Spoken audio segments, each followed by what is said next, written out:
തുലാവർഷം ഇത്തവണ കേരളത്തെ കാര്യമായി തുണച്ചില്ല. 2025 തുലാവർഷ കലണ്ടർ ഔദ്യോഗികമായി അവസാനിച്ചപ്പോൾ കേരളത്തിൽ 21% മഴക്കുറവ്.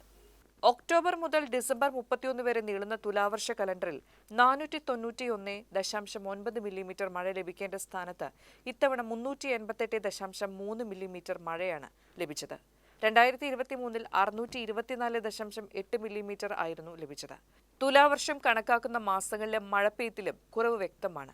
ഒക്ടോബറിൽ 10% കുറഞ്ഞപ്പോൾ നവംബറിൽ കുറവ് 42%. ഡിസംബറിലും 28% കുറവാണ് രേഖപ്പെടുത്തിയത്.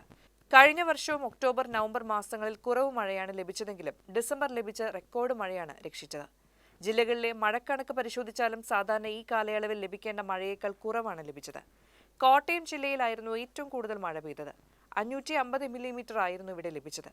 ഏറ്റവും കുറവ് മഴ പതിവ് പോലെ ലഭിച്ചത് വയനാട് ജില്ലയിലും 252 മില്ലിമീറ്റർ.